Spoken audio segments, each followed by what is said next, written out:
got 16 hours, so good luck. Okay. We're good? We'll bang it out, Log. Rolling. All right. I'll stay close by just in case. That's a lie. You're going to be playing games downstairs with Mac. We're sitting in an unusual place. We are quite a bit further north than we typically are in the month of middle August, right, Case? I would say so. We're overlooking a beautiful river, and we are can you- joined by a couple guests. What's that river?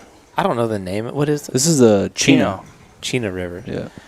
And In Fairbanks, Alaska. Fairbanks. So we're in Fairbanks, Alaska. If you guys have been following along with some of our adventures over the past 12 months, you would know that Logie Bear and I went to Kodiak. That was Alaska numero uno. That And was it was a big deal. Experience number 1. It was amazing. We had a great time chasing Sitka black-tailed deer, predominantly, some waterfowl, and kind of really opened up our eyes to all things that Alaska could offer. Now, I think, as most of us that live in the lower 48 would suggest, Alaska is a place you always want to go, but you're not necessarily sure how to get there. And I think the first step, as in so many parts of life, is just taking it. You got to just go do it.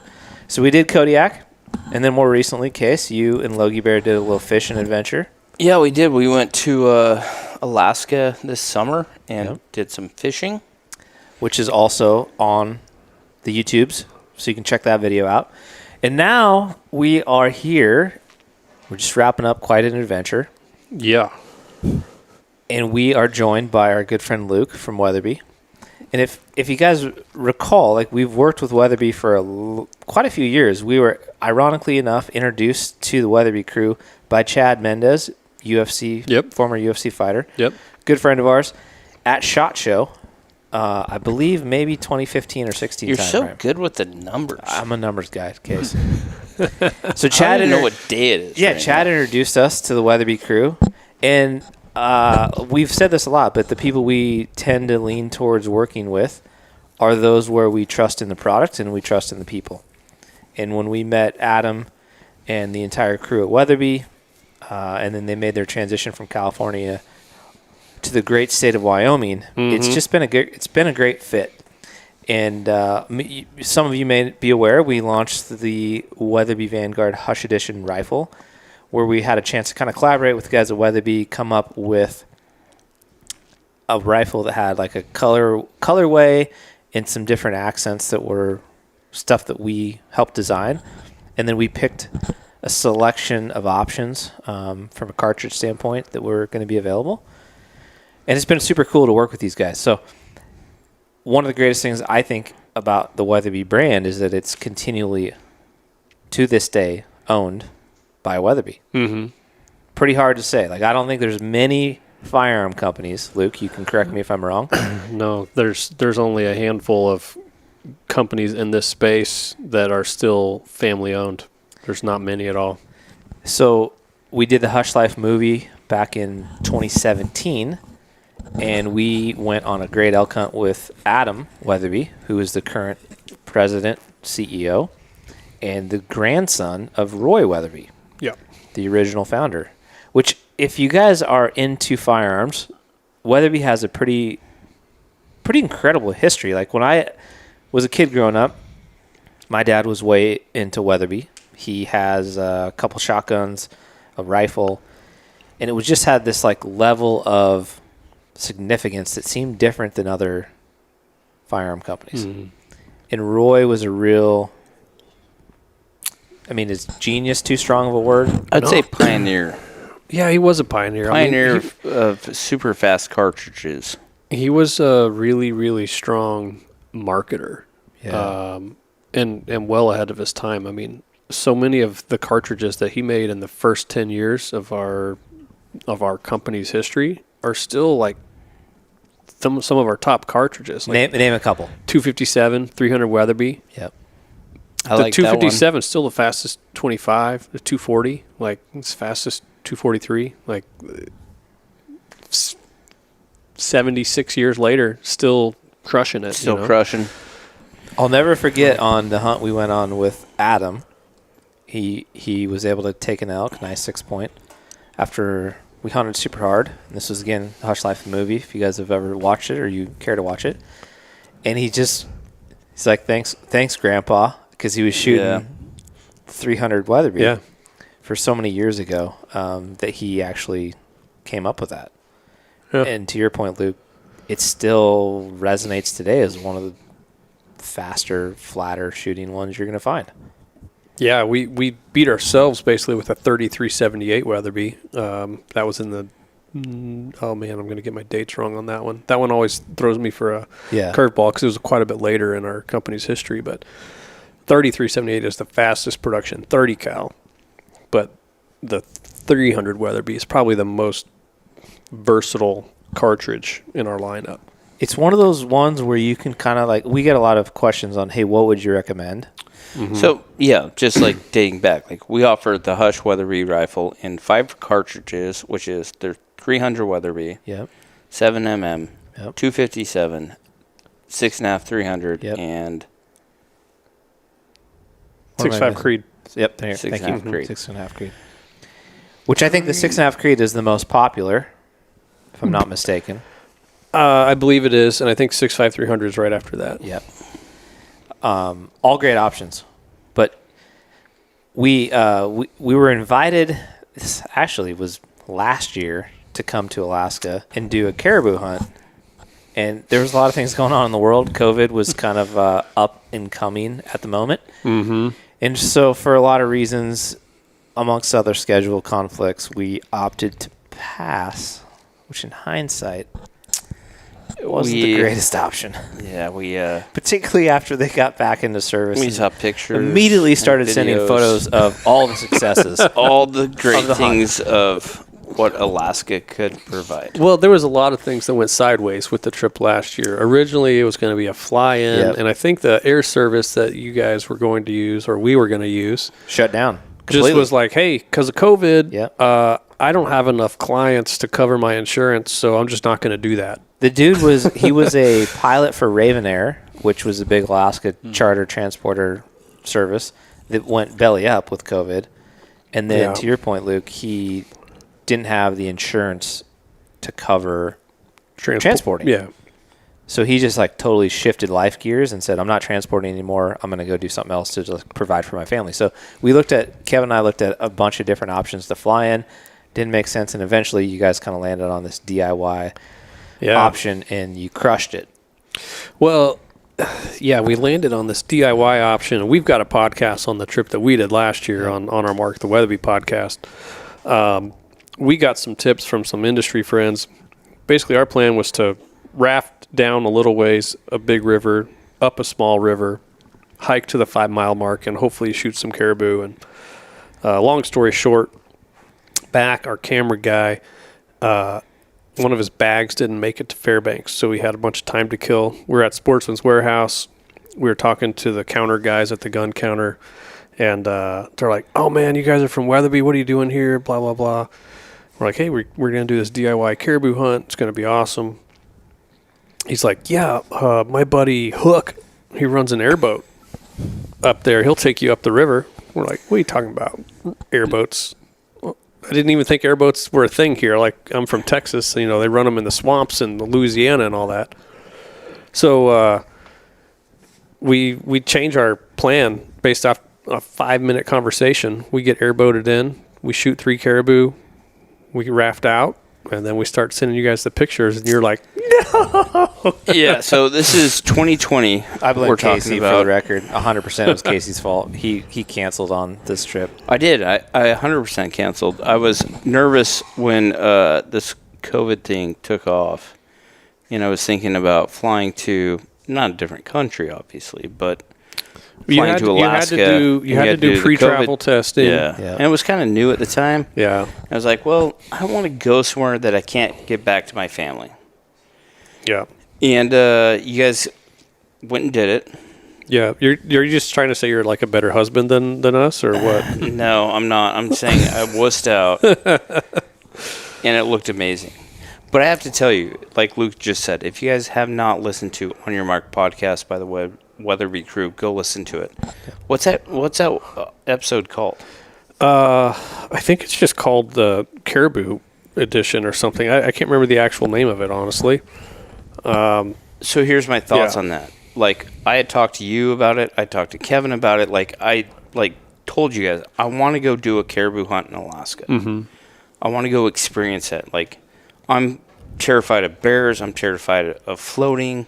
Terrified of, like, little planes. Casey's scared of a lot of things. He's scared of snakes and mice, too. Doesn't like mice. I feel you on snakes. Yeah. I don't know. Man, if he hides the terrified of rafting pretty well. I mean, he looked like a full-on river guy. Going back to last gets year, quiet. going back to last year, I was like, I need to get over this fear of all these things. I like that you just... I have reasonings. I have reasons to be terrified of these things. There is a backstory on the water thing, right? The water thing, there's a backstory. Let's hear it real quick. So when I was a younger child, like when I was 12, the church I grew up in did these father and son outings. And we would take a bunch of dads and their kids, and we would go do something. If it was backpacking, rafting, whatever it might be. This specific year, we were going to go rafting down. You might know, it's the Snake River, but it goes in from Jackson Hole to Palisades Reservoir. Oh, yeah. That's super a pretty popular. Yeah, that's a good run. Place. Good run. So one of the guys in our church had been a guide when he was a younger lad. He was like 65 when he took us, but he was probably 18, 19 when he was a river guide. So just 2 lifetimes between. No time apart. Yeah, and I'm sure he had done it a few times since then. But it was, I would say it was, I was telling you this the other day when we were floating down. I think it was the summer of 94, 95. And it was like one of the biggest runoffs Idaho, Wyoming has ever had.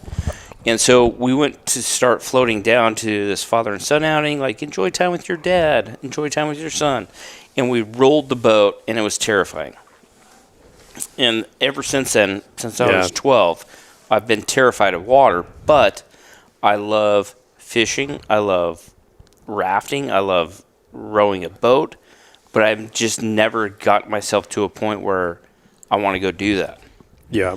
And I have a 13-year-old son that wants to raft. I have a 7-year-old son that wants to go fish. So finally I was just like, I have to figure out my way to get over this fear. Yeah. Hold on. So I should be more specific about our hunt too. So we airboated in, and then we used alpaca pack rafts and packed out. And that episode's called Caribou Hunting the Dalton Highway. So if you want to find that, but yeah, I mean it's there's not really white water. Like the rivers are so big in Alaska, they're just wide and grand. I don't know. But going back to the point, we were supposed to do it last year, which you guys went and did, and it was none of that wanted me not go. It was the fact of not being able to know exactly what the COVID thing was going to do. Sure. If I could get back to my family. There was a chance that we got stuck here. Yeah, I had to for sure. quarantine for 12 days, whatever it was. But as soon as you guys started sending pictures, me and Brian were fear of missing out kicked in pretty substantially. That sucks. Yeah. And then even more so, I think I called you when you guys released your podcast, and you showed this one picture of you guys rafting down the river after your hunt with caribou on the boats. Mm-hmm. And there was muskox in the background. Yeah. And I said, I want to do that. That was pretty cool, pinch yourself, is this real life kind of moment? I mean, this can't be happening right now. I would argue there's not a ton of people in the world that have seen muskox in particularly when you have an alpaca raft full of caribou in front of you. And I mean, getting into Alaska, we've always wanted to be able to document and show stuff that other people could do. Mm-hmm. Right? They're not these ridiculously expensive type hunts that are going to take somebody a ton of time and maybe a ton of money to do. So realistic opportunities to come to Alaska. So the Kodiak series was great. It's certainly one that's affordable. It's doable. It's a DIY transporter situation with a boat. The reality with Alaska, whether you're a non-resident or a resident, like boats or planes are the two ways you predominantly hunt. There's just not a lot of roads in Alaska to access from. No, and walking on the tundra is not awesome. We have always put that in the front of our mind of getting into Alaska. We want to do some stuff that other folks could experience. Mm-hmm. So Kodiak, check that box. Super great. This caribou hunt is another one that very doable. There's different ways to do it. You can do the fly-in stuff, right? So you drive up north and you have an opportunity to get dropped off by a float plane. You also can utilize a boat, and then you can drive. You can just drive the road and hunt off the road. You can hunt off the road archery. Off the road archery within a 5 miles span of either side of the road. Mm-hmm. There's other ways you can do it, obviously, by just going down the road with archery tackle and hunting directly off the road. Mm-hmm. Or you can make it 5 miles to the barrier, and then you can utilize a rifle. So some guys will pack both equipment, make the long hike, but the tundra is not what I would consider easy hiking. And so 5 miles for some folks is just a little bit too much before you could pick up a rifle. It might be easier to swim 5 miles. I would agree. Or float. Man. So what we're talking about, what Brian's talking about, is if you go up the Hall Road, there is a barrier that you have to be 5 miles from the road that you can actually use a rifle on to hunt, because the Alaska pipeline runs down that road. Mm-hmm. So you can either go up that road and archery hunt it, or you have to hike 5 miles or get rafted up or flown in to rifle hunt. Yep. Right? So fast forward to nine days. We're gonna circle back here and talk a little bit more about this adventure. But one of the things we've done to make this an extra adventure, we drove. So we have it's about a 12-hour pull, approximately, from Fairbanks up to the hunting grounds where we were at. And in both instances, both going to and returning, we just kind of did the overnight, all-night drive. There's not many options. There's really no... It's not like there's a Motel 6 halfway there. There's nothing there. There's a gas station. Yep. And a place to eat in Coldfoot. Yep. And that is all. This is a predominant dirt gravel road for most of the trek. Not a great one by any means. Certainly not a great one. And something that I don't think any of us have done a lot, maybe dating back to our 20s, which is getting very little sleep in the course of 24 hours. I mean, we're like flying in, so early flights, leaving your home, getting eventually to Fairbanks by means of typically Seattle, and then literally like running a few errands and bombing 12 hours. So we showed up to the place we were going to put in around 3:30 in the morning, and we just returned. Yeah. And we got into Fairbanks at like 4:40 in the morning. Yeah. And that was rough. The planning isn't, I mean, you got to expect you're going to have an opportunity to get a hotel. But things are different these days. And so we showed up to Fairbanks last night, and we must have called 37 hotels at 4 in the morning, and there wasn't a single vacancy at any of them. Not one. But thankfully, Luke and the guys at Weatherby had made a connection last year. Yeah. Which also proved to be very valuable. And by the grace of God, Eric answered the text at 4:45 a.m. when we were sending SOS of, hey. The hour of our most dire need. Because we're just absolutely whipped. Nobody's slept. We're just rotating drivers. And we woke up at 6 a.m. and did this big float, which we'll touch on later. But we got into town, and there's no place to sleep. So our options were A, we're in a 12-passenger van for the record. So option A is drive across the street to the Walmart parking lot and just everybody sleep upright. It's not a great option. Not awesome based on the level of fatigue. They do have plugins, though. They had plugins, although we had no electricity. No electricity. But that is an option, and it is highly encouraged. And people definitely do it. There's a lot of campers in Fairbanks. Option B is that Eric answers his phone and says, "You know what, guys? I'm not in town at the moment, but why don't you go ahead and stay at my place?" Let me backlog Eric a little bit. Can we talk about him? I was about to backlog Eric a little bit. We haven't introduced Eric. Luke, Kevin, Mac did this trip last year. Mm-hmm. Amazing. Did a podcast about it. They didn't talk a lot about Eric, but I did a turkey hunt with Luke in North Dakota this year. Mm-hmm. And Luke referred to this guy as Captain America. It's true. That's big and praise, he told Luke. me it was big. So after the podcast went up, I was like very intrigued. I'm like, I want to do this hunt. I want to do this with you guys. Like, what's that entail? And they kept talking about this guy named Captain America. Yeah. Quotations with my hands right now. Mm-hmm. So it was basically, they went and did this hunt, did all those logistics Brian just talked about, got back to Fairbanks. They're going to fly out in a couple days. They're trying to freeze some meat. They called one guy they knew here. You tell the story. Was it 1-800 Captain America? So you have some logistics problems, right? I mean, coming here and then getting home, if you manage to kill, in our case, we filled 3 tags. So you're like, sweet. And then you have this panic moment like, all right, I got a lot of meat to figure out what to do with. So we knew a guy in town, and he's like, I'm leaving for a sheep hunt literally in 30 minutes. I can't help you. I'm sorry. Let me call a buddy. He calls the buddy, and he's like, he's also about to leave for a sheep hunt, but he knows another guy, and hold on. And so we're like, golly, what now? Well, he puts us in touch with Eric, and Eric's like, I got a hanger. Come on. Wait. Come and get hanger? A hanger. Like an airplane hanger. Uh-huh. Only in Alaska, folks. Yeah.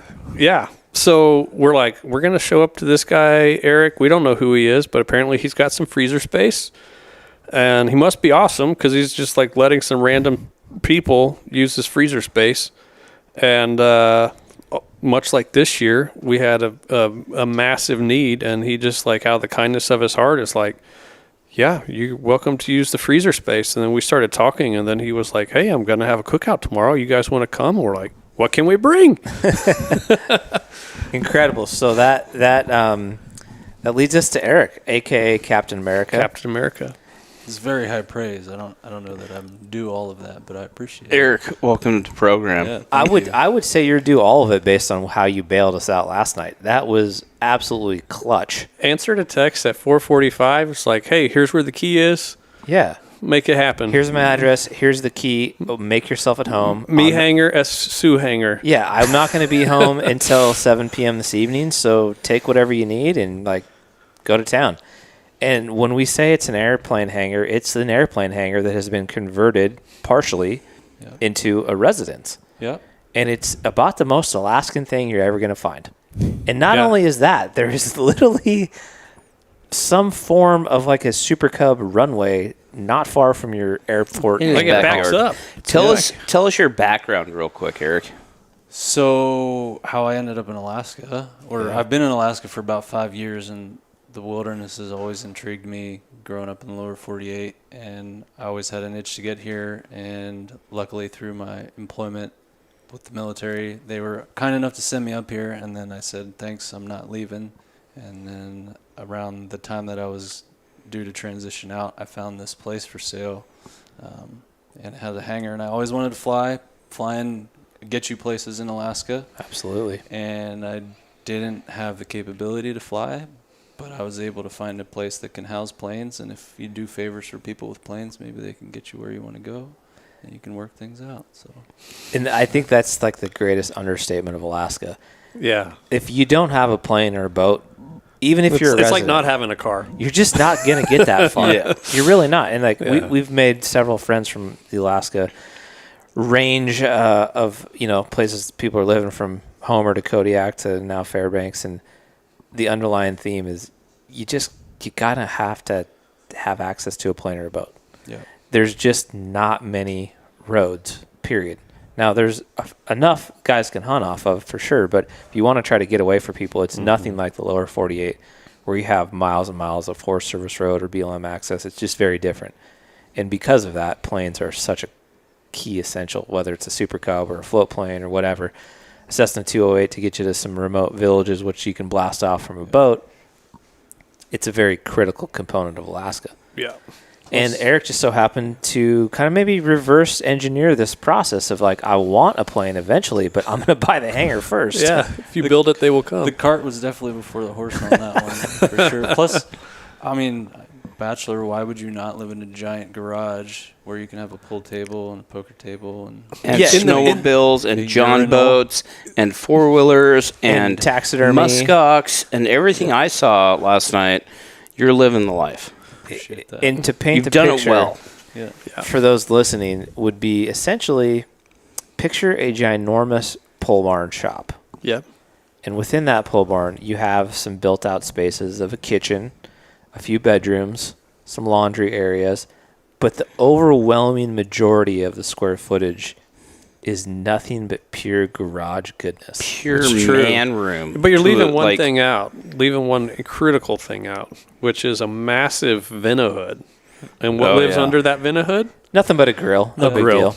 Just a grill. A trailer So, occasionally. Basically, Eric can grill with a barbecue grill in the middle of this room, and there's no fumes that No escape smoke. that. Nope.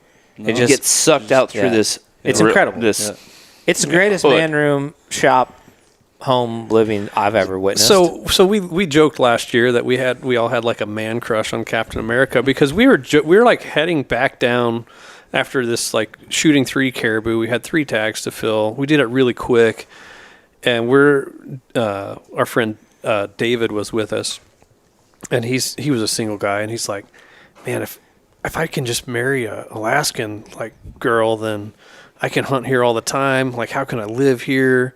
And we're like, no, Captain America figured it out. That's how you do it. he won. Because he had a hangar that he lives in, but it also came with some other houses that were much nicer and bigger that he rents out to pay for everything else. So I don't remember all the details, but you were basically living in the hangar So pretty I was affordably. living in the hangar, and there's a cottage in the main house, which has a separate in-law suite. So I had 3 tenants on that property that was paying the mortgage and utilities. So after the down payment, I was in the hangar. Not terrible.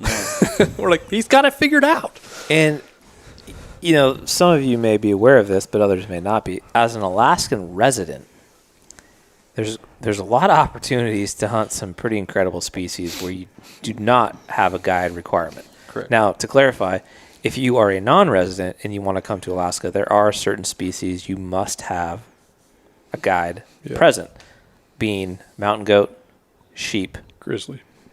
and Grizzlies, brown bear. browns, Yeah. / grizzly. So if you're going to come up here and do those are the ones that are going to cost a little bit more money because you got to pay the services of the guide, but it is legally required by the state of Alaska for non-residents to have that. Now, if you have next of kin relations up here, there's some better opportunities for you to come and do those hunts without those stipulations. Does it matter what you identify as? I'm not sure on that one. It's up for debate, I would imagine, but it's within second-degree kindred, so it depends who you can Yeah. persuade. And then if you are a resident, Eric, just painfully for those of us in the lower 48, what can you hunt almost every year? So we were talking a little bit earlier. I don't have a lot of draw tags this year, so I'm going up on a sheep hunt. Going up in a sheep hunt that is not a draw tag. No big deal. Let's get that out of Over the the way. counter, in Alaska. all sheep hunt, tag. yeah. Awesome. In Kodiak, you got the deer. I've seen goats come down this year already with just over-the-counter tags. There are opportunities for registration elk tags occasionally. Black bears, you can get 3 black bears a year in most places. Brownies and grizz, you can take either one per year or depending on the unit every 4 years. And there are a few that are draw that are more challenging. Like Yes, some of the correct. Kodiak ones are going to be hunts, more yeah. difficult. What else? Your caribou, obviously. I think in some units you can get up to 10 caribou. And these tags they're free. I mean, with your hunting license. Wow. So endless Tons of opportunity. hunting Moose, opportunities. obviously. There's a lot of moose. Yeah. So pretty much everything we dream about in the lower 48, if you become Alaskan resident, which takes some time to become a resident, but if you do get that, you really do have a tremendous amount of opportunity to fill these crazy cool tags. Yeah. And then once you get here, try not to take it for granted. Yeah. And, then you're still applying for the more difficult tags. Like Eric's taking a muskox, which I think is just a super cool, unique animal that, you don't see a ton of. Super lucky on that, yeah. And he was telling us about a Dall sheep he killed where he literally left on Friday and came home on Sunday and he had killed a sheep. It's like, just a Dall sheep. What? Yeah. People What in plan the their whole That's how absolute- lives to most kill. sheep hunts go. Yeah. Right. Yeah, Mm-hmm. right. But the more time we spend in Alaska, the more intrigue, obviously, it drives. And what other species, could it lead to? The first two that we've kind of tested and played the waters with, being the Kodiak experience with Sitka deer and now Caribou, are both exceptionally achievable and attainable for most anybody. The little bit of planning and logistics. We did the podcast with Garrett and talking about kind of similar logistics and planning. There's not a whole lot of different stuff, I would say. It's just preparation. And the biggest recommendation I had is if you're going to go with a couple buddies, divide and conquer. Like task out different projects for different people, whether that be transportation, lodging, if you're going to use a transporter service, what have you. Don't all tackle it on your own. And then same thing with like accumulating gear. Like what do you bring? What do you pack? I think there's a lot of stuff you can share as a group. On this particular trip, Luke brought a pretty sweet teepee shelter. Couple. Yeah. And the bigger one kind of essentially was like our gathering and hanging out place when the weather went south, which you're going to expect that to happen. Which was in most Alaska. of the time. Yeah, most of the time, right? That's par for the course, yeah. But, instead of being sheltered up in single or two-man tents for hours upon hours, the teepees were fantastic because we could all hang out together, play cards, eat together, you name it. So there's a lot of stuff you can share, but I would just say if you're planning on trying to do one of these hunts, divide and conquer amongst your group of friends you're going with. Yeah. So not everybody has to do all the work. Yeah, leading up to this hunt, what we do, probably 3 different kind of video calls. First was like general planning, and then we got into more specifics as we got closer. And then the last one was talking about like, individual meals basically, which Casey crushed. Absolutely crushed. Yeah, I think it's all about communication. Like, okay, you guys had been here before, obviously. Mm-hmm. Okay, what are we looking at for sleeping purposes? What are we looking at for, whatever it might have been? And then it, granulated down to, what have you guys been eating up there? I'm not a big mountain house guy. And when I say not a big mountain house guy, I'm like 0 mountain house guy. How is it to get a cooler of food up there? Is it possible? Check. And we did it. Possible. It's possible. The Yeti Panga soft shell cooler was absolutely, unequivocally the greatest thing that we took. Here's the biggest difference, though, and this is what I was worried about. So last year you guys came to do it, and you guys came prepared to backpack in. Correct. We were going on foot. So you're going in on foot off the haul road. Yeah. So backpacking in 5+ miles off the haul road We went in crazy minimalist. to hopefully hunt with a rifle. Yeah. And then float down when you're done. Mm-hmm.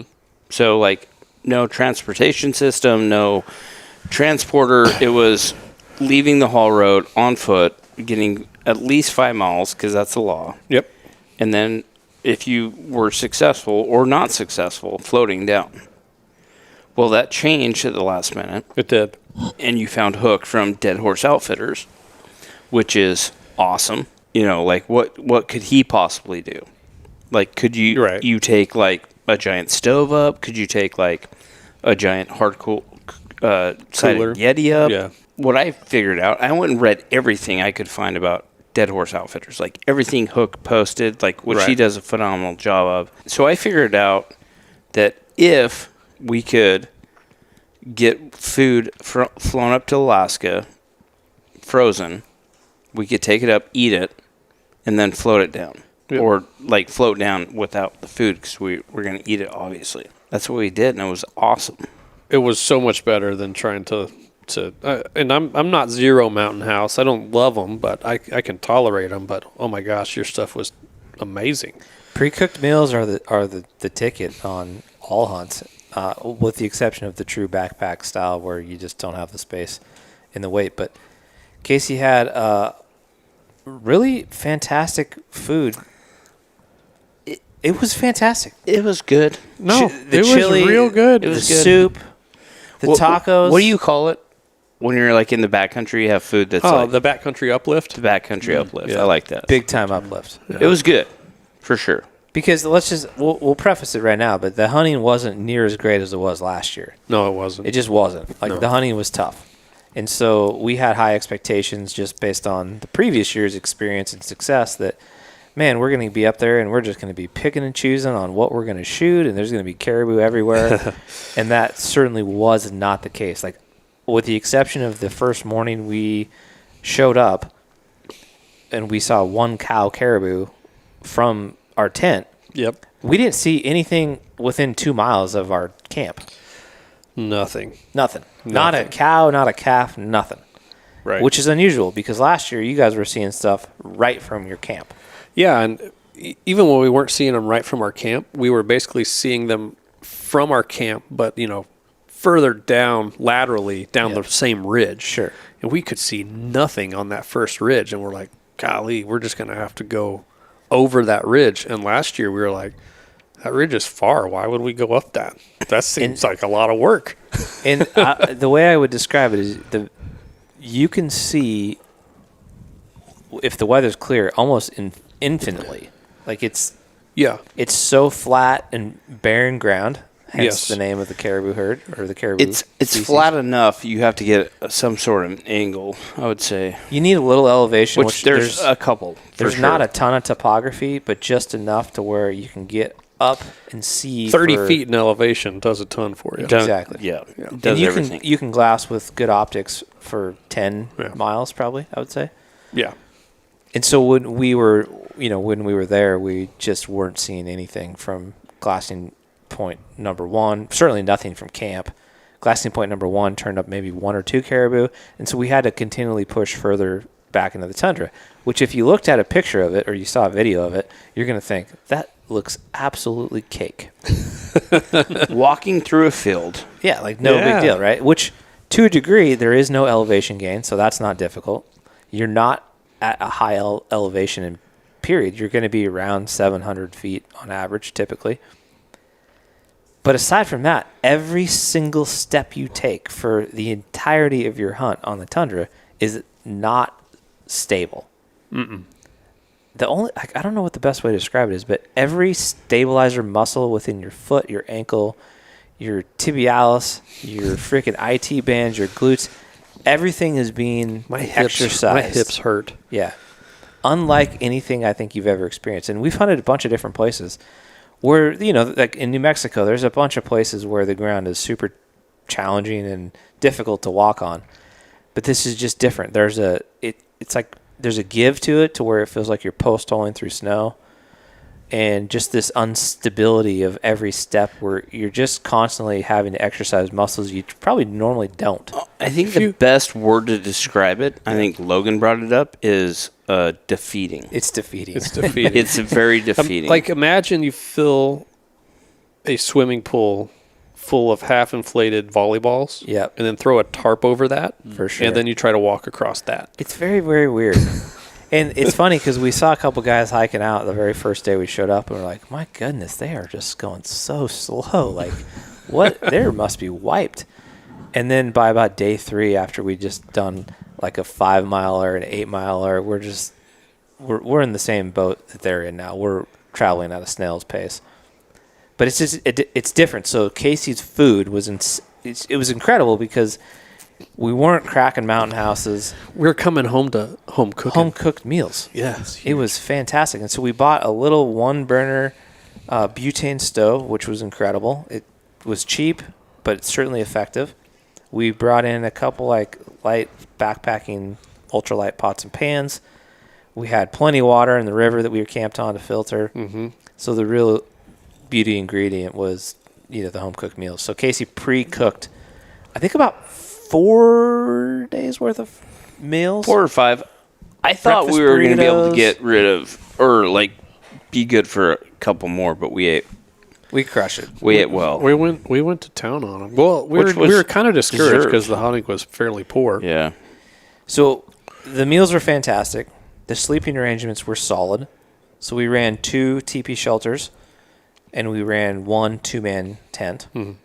We set up a lean-to tarp to kind of hide gear, other stuff that we had stored out of the elements. Because again, it's Alaska. You're just gonna get wet like that. The reality is, particularly on a caribou hunt in the tundra, it's very boggy and marshy. Yeah. We tried to avoid it as best we could, but at a certain point in time in the week, you're gonna just have wet boots every morning. There's no avoiding it. Well, I would bring that up. Like, that was kind of a big difference between this year and last year, right? With your guys being wet. There was less water, and so it rained more this year. But last year, it felt like there was more water on and in the ground. You had gotten that, they had gotten more rain before you guys showed up. They must have. Yeah. We came across a couple what I'll just call creeks on the tundra. They're just kind of like waterways that are running through. I felt like last year there was 10 times more, and you couldn't get around some of them. There was a couple where we came across, and if you go 30 yards either direction, you can probably find a spot that's not as deep and you can walk across. Last year it wasn't that way. Like if you really tried, you could maybe find one that was only knee deep instead of waist deep. So that was the big takeaway, talking to you and Kevin about this before we went into it this year was all right, how do we stay dry? And you basically were like, don't even try to stay dry. There's no way. You can't. So I reached out to a couple of good buddies that have done a couple of hunts up here that have been in Alaska, and they give us some pretty good tips. It was running plastic boots, not leather boots, plastic boots. Synthetic boots, and then you would run your rain pants the whole time, and then you actually get gaiters over the top of gaiters over the top, and then you actually put a strap, like a Velcro strap on the bottom of your boot and then up towards your knee, and you could cross things like that. Which I will say, it helped. Brian ran it the whole time. Up until a point. But at a certain point in time, when it's raining hard or you're tired or you're packing meat, you're just going to send it. Even the best rain gear, you're going to get wet when you're walking through willows that are thigh deep. Yep. For hundreds and hundreds of yards that are covered in rainwater. And you're just going to be wet. The unfortunate thing about the tundra, there's not a ton of opportunity for building a fire. There's not a lot of dry wood. There's no trees. Yeah, there's no trees. There was a little bit of some dried willows. Driftwood. We had a fire the very last day in the morning trying to warm up before we did our float. But you're not going to have a fire. That just isn't happening. So, having good gear is important. Leaning into your sleeping bag to try to dry stuff out, I think, is also important. A lot of people don't necessarily realize that you can just hop in there with wet clothes, and by the morning you should dry it out if you have a good bag. Synthetic. Yep. And so we kind of relied a lot on that, but it was cool too. It was a challenging hunt in the sense that we didn't expect it to be that hard. We thought it was going to be much easier. Yeah, and then we got there, and it was so different. I think on the whole, maybe we saw 30 caribou. Would you say 50 tops? I'd say 20. Yeah, probably 20-ish. Yeah, not a lot. And out of that, we saw 3 bulls that we would have shot. Yes. And we tried for 3. We tried for 3. Yeah. But that's it. Yeah. And so in my mind, growing up, dreaming of caribou hunting, I would have expected, almost herds. You see pictures of the herds, and there's just, it looks like millions. And when you can glass 10 miles, you get up on some elevation, you're looking around, and you're like, dude, I can see 180 degrees for 10 miles, and I don't see a single caribou. This isn't great. Yeah. Yeah, the problem is not finding caribou. The problem is getting a bull you want to shoot clear of other caribou, right? Well, that's what you think the problem is. Well, yeah, that's what I always thought was okay, we're going to see caribou, we're going to see a group here, bulls, cows, whatever. We saw 20 caribou in 5 days. Yeah. And let me preface this by saying that in those 5 days, we were spending 11 hours a day glassing. At least. Because there's a tremendous amount of daylight. And if you can see in Alaska, you can shoot. I mean, that's the. And what did you say, Luke? Last year you guys did, 5 miles total on Probably foot? total, yeah. And we did... I didn't add it all up. I could look it up, but I would say closer to 20 total. Well, we did 8, 6, 14, 2, and a 3. So we just kind of progressively push further back from camp. We did just about 20. Which, again, a normal deer elk hunt is not, that's nothing. But on the tundra, it's just more complex. It's more challenging, more difficult. The one day we did 8 something. It was tough, man. It was a tiring, exhausting day. We were out for 12 hours glassing, put in 8 hard miles, and when we got back, we were pretty whipped. Yeah. But all that said, it's part of the adventure, I think coming up to Alaska on your first time, maybe your second time, being early on in it, the lure is the adventure with the hope that maybe you're successful in filling a tag or two. We had, delusions of grandeur that we could fill all 5 tags. I think we realized pretty quickly. There's a reason we bought 5 tags. Yeah, that's right. Pretty quickly, though, we realized that isn't going to happen. So let's just go do the best we can do and see what we can get out of this situation. But nonetheless, the overall experience I thought was exceeded my expectations, even though it wasn't as successful as we would have hoped. Yeah, I mean, I think it was an adventure. That's what I always hope for, even on any hunt. I just love adventure. If you get to kill something, that's kind of the icing on the cake. But having the ability to go out with good company and endure the suck a little bit together, which we did that a lot, both physically and just from the elements. So I think the adventure status was definitely met, and I certainly had a blast. Well, I definitely think that part of the allure of this trip for me when you guys did it last year was, and I don't even remember who said it, but it was basically we're going on an adventure and we might kill a caribou. Yeah, that's what I told David, the guy that we took, and I started describing what we're going to do before I even said caribou, and he's like, I'm in. Hold on, let me finish. Yeah, if you want to go experience Alaska for what it is, that's what we got this year. Yeah. It was, it's raw. Did all those things. It was raw. We floated out 23 miles with 1 caribou. We were hoping it would be 5 caribou, but at the same time, 1 caribou floating 23 miles on packable rafts was pretty cool. Yeah, that part was awesome. Just the grind of the drive creates a different element. When you're getting into the place you're going to go blast off and go hunt at 3 a.m. We drove through the Brooks Range. Yeah. That's pretty... Like Brian said yeah. early on this podcast, I didn't sleep 2 nights in the last 7 days. I haven't done that since probably high school. Right. So that part of it adds a different feel. There's certainly options where you can fly into Fairbanks and jump on a little shuttle commuter up further north, up to Prudhoe, and they'll pick you up or whatever, which might be in the works in the future. But as it turns out, the first round of just kind of going all nighter drive style, it just added a different element to it. I don't know. Yeah, It was, there's a fun element to it. It's work, but it's all part of the adventure, right? It was. What was the biggest thing, Casey, you took away from this particular hunt? At the end of the day, man, I told you guys, if you guys watched our Alaska series we did with the fishing, when I took my son up to fish in Alaska, you're going to run out of health. You're going to run out of a lot of things before you run out of time to go do these things. If you ever have any inkling of going and doing something, if it's Alaska, if it's wherever, go and do it, because life's short, man.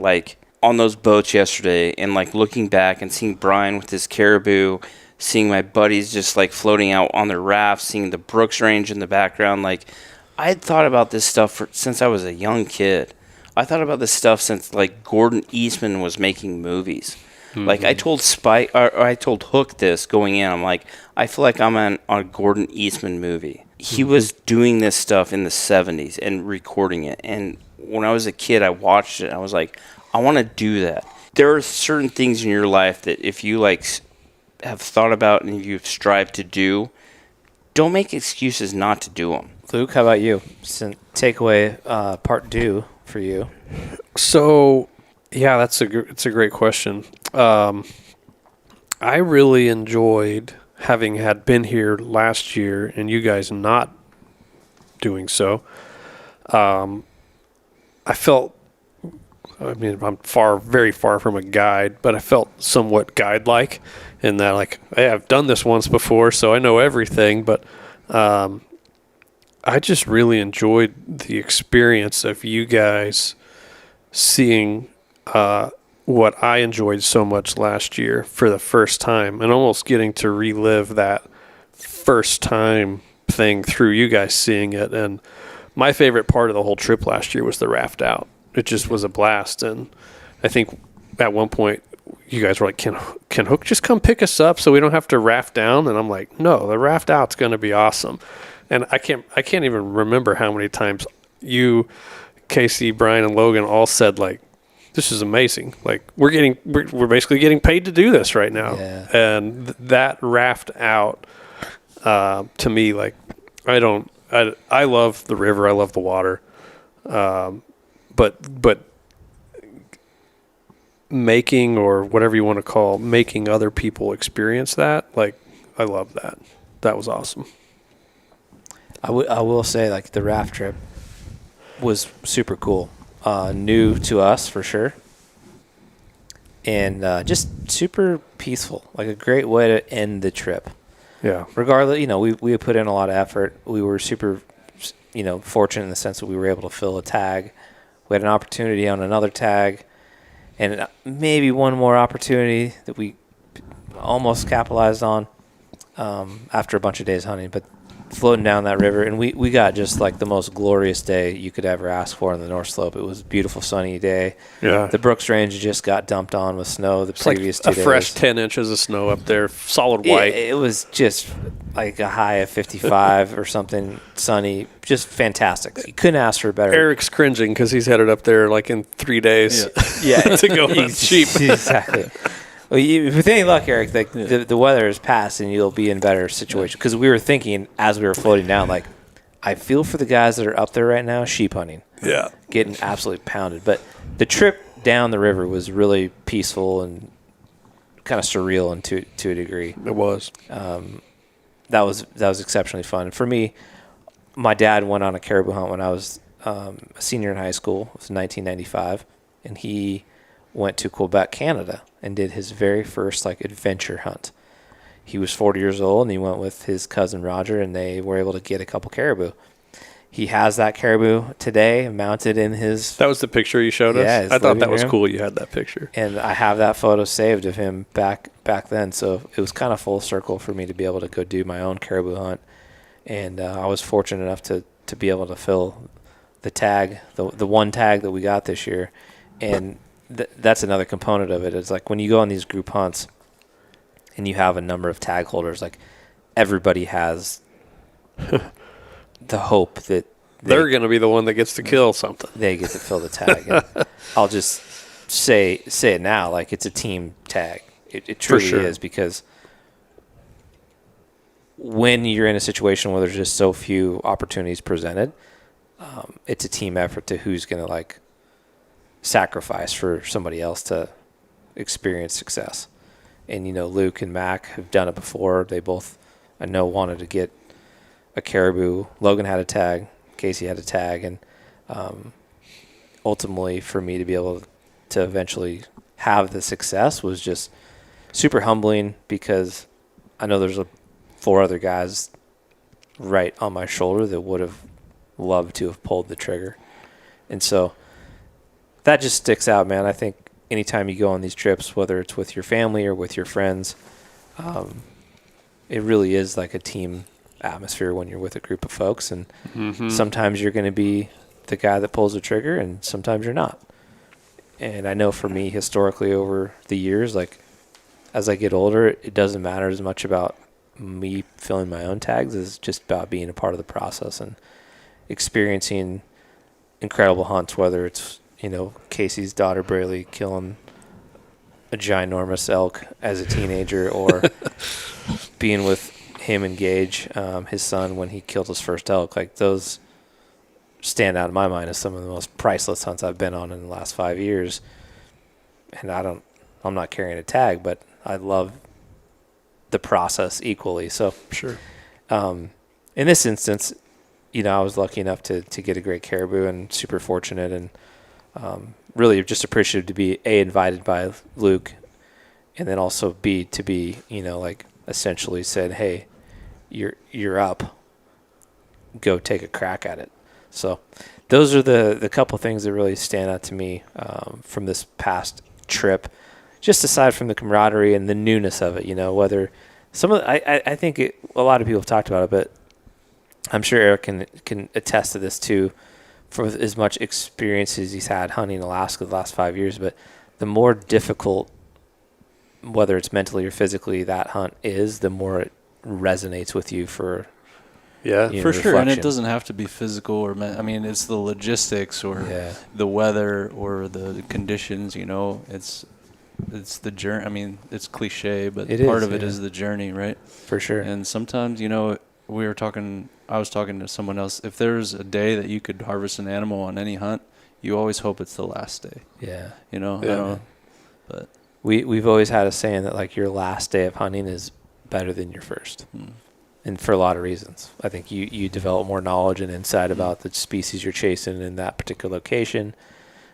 You've got that many more days of the adventure or the experience wrapped up underneath your belt. And if you kill out early on the first day, there's just not as much of a story there, right? Like, it kind of like dissipates to a degree. Alaska for me has always been like that It's intimidating. pinnacle, right? Yeah. But it's intimidating. For sure. What would your opinions be, Eric, now living up here, of coming How to many years have you been here? I've been here 5 years this summer, yeah. What would, like, your opinions or your thoughts on coming to do an Alaskan hunt?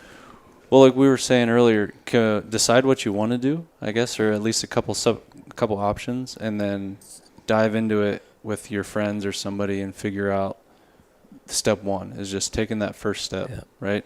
And then going from there. And you might need to meet a few people, or that first time you go might not be the most successful, but every time you're out in Alaska, you're learning more. I've been here 5 years, and to you guys, I have experienced a lot, but I look at these old timers that have been here for 40 years, and I'm just in awe. Yeah. And I just listen every time for hours and hear things. So just taking in everything that people will give you and doing it. Yeah. But I think the first step, man, whether you're going through want to transform your life in a physical sense with exercise, or a professional sense and within your job, the most challenging component of that and or planning a hunt is just taking the step and doing it. Like, once you start, momentum builds, and it gets much easier from that point forward.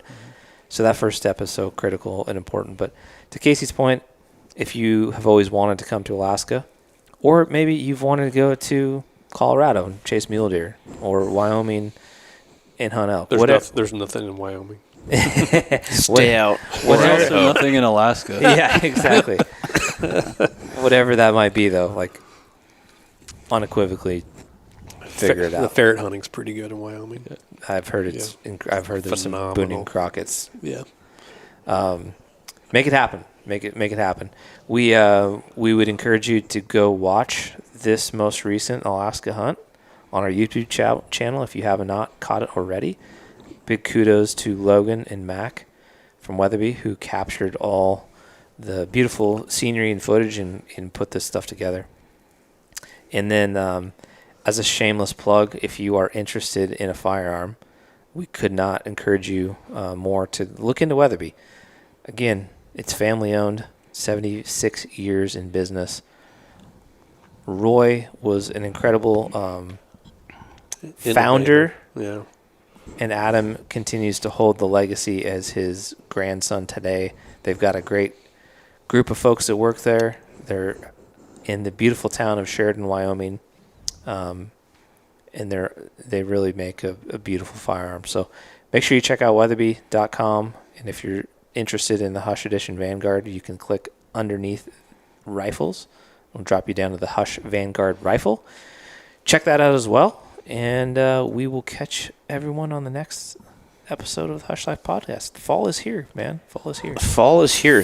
Just a big shout out for listening to the podcast. Yeah, thank you. Guys. Thank you for the support. You can watch it on YouTube or wherever you find your podcasts. We're trying to stay consistent on it as much as we can. Who knows what will happen in the next 3 months when we go through hunting season. But at the same time, thank you guys for supporting this. And big shout out to Weatherby for inviting us on this hunt. And Captain America for coming through. And Captain America. Thanks for having me. I wish for dinner. If you're not watching, well, it's not like videoed right now, but he looks like Captain America. I see why they say that. Certainly came through in a time of need for us with a cape. Big shout out to Eric. Dire need. You're always welcome. Yeah, and if you are listening to this and you haven't watched the video, you really need to go watch the video. I think it's going to be a good one. I think, Brian, your shot was darn near perfect. It feels good. It feels good when it all comes together. I would say he didn't take a step, but maybe he took 2 steps. Yeah. Just kind of as he stumbled down. Backwards. Yeah, so I would say that's not a step. Yeah. The old 300 Weatherby with 180 grand AccuBonds. It's a... Really did a number on him. Hard to beat it. I think it was Shania Twain said 1 step forward, 2 steps back. Maybe not. I don't know. Could have been. Let's go with that. But anyways, guys, thank you so much for listening to this week's podcast of the Hush Life. Catch us next week. Hopefully, we have one for you. That's right. So long from Fairbanks. Signing out from Fairbanks. Logan.